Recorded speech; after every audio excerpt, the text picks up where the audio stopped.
오늘 우리가 함께 묵상할 말씀은 신명기 11장 1절에서 17절까지입니다.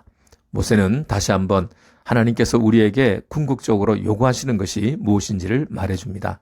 그것은 하나님을 사랑하고 경외하는 것입니다.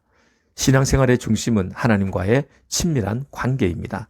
관계의 모범은 성부, 성자, 성령, 삼위일체 하나님의 상호관계입니다.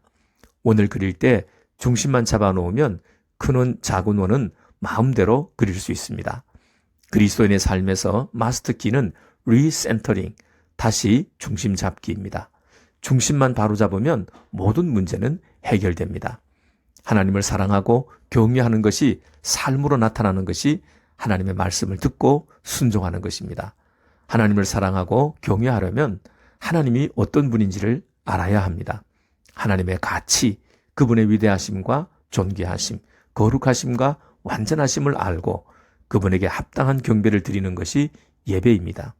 우리는 하나님의 가치를 아는 만큼의 예배만 드릴 수 있습니다. 그 사람이 드리는 예배를 보면 하나님에 대한 그 사람의 태도를 알 수 있습니다. 자신이 인정하는 가치 이상의 예배는 드릴 수 없습니다. 그리고 내가 드린 예배만큼만 순종할 수 있습니다. 70점짜리 예배라면 70점 정도의 순종만 할 수 있을 것입니다. 내가 드린 예배가 순종을 결정합니다. 그리스도인의 삶에서 예배의 완성은 순종입니다. 순종은 산 제사, 삶으로 드리는 예배입니다. 새해를 시작하는 첫 달에 우리 신앙의 리센터링을 점검해 보시기 바랍니다.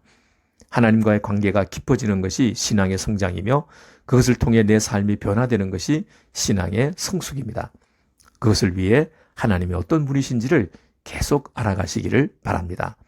모세는 하나님의 위엄과 강한 손과 펴신 팔로 애굽에서 행하신 일들과 홍해에서 바로의 군대를 수상시킨 일, 그리고 여기 광야에 오기까지 행하신 그 큰 일을 기억하라고 합니다. 하나님은 언제나 당신이 어떤 분이신지를 나타내시고 우리로 하여금 경험하게 하신 후에 명령하십니다. 그래서 저절로 순종이 따라오도록 하십니다. 모세는 하나님이 행하신 큰 일 중에 다단과 아비람과 같이 불신앙과 불순종으로 하나님의 진노를 받아 땅이 갈라져 죽게 된 무서운 일도 기억하게 했습니다. 하나님은 빛과 어둠, 부와 가난, 높음과 낮음 모두를 창조하시는 분입니다. 하나님을 알 때 한쪽만이 아니라 양쪽 균형 잡힌 지식을 가져야 합니다. 말씀에 순종할 때 복을 주시는 하나님은 불순종할 때는 진노하시고 심판하시는 분이십니다. 물론 그 전에 주의와 경고를 계속하시며 리센터링을 할 수 있는 기회를 주십니다.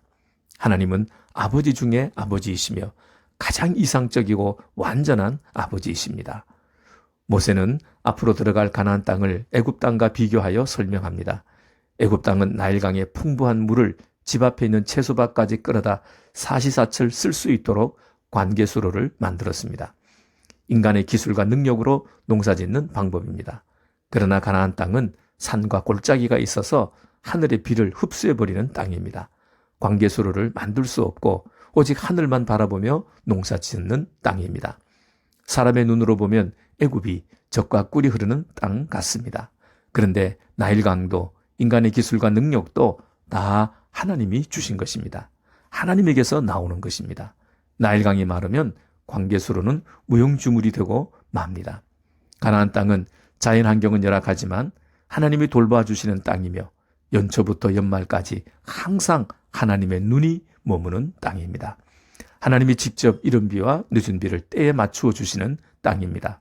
한마디로 하나님을 의지해야만 농사짓는 땅입니다. 그런데 성경은 애굽이 아니라 가나안 땅을 젖과 꿀이 흐르는 땅이라고 불렀습니다. 예수님은 들의 백합화를 보라 하시면서 솔로몬의 모든 영광으로 입은 옷도 이 꽃 하나만 갖지 못하다고 하셨습니다.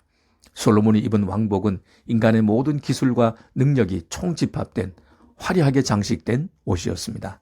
돈으로 따지고 들면 백합화와 비교가 되겠습니까? 그런데 들에 핀 백합화는 하나님이 직접 입히시고 돌보십니다. 인간의 모든 기술과 능력을 합해도 하나님의 창조 솜씨를 따라갈 수가 없습니다. 하나님의 은혜로 사는 인생이 그렇습니다. 아무리 능력과 재주가 뛰어난 인생이라도 하나님의 은혜로 사는 인생을 따라갈 수가 없고 비교할 수가 없습니다. 모든 것의 근원이신 하나님의 지혜와 능력을 받아 사는 인생과 하나님이 만드신 피조물을 이용해서 사는 인생은 차원이 다를 수밖에 없습니다.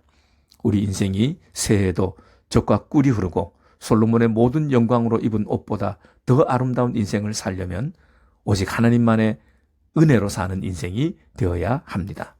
하나님만 바라보고 의지하는 인생이야말로 가장 강하고 부유한 인생입니다. 그를 이길 자가 없습니다.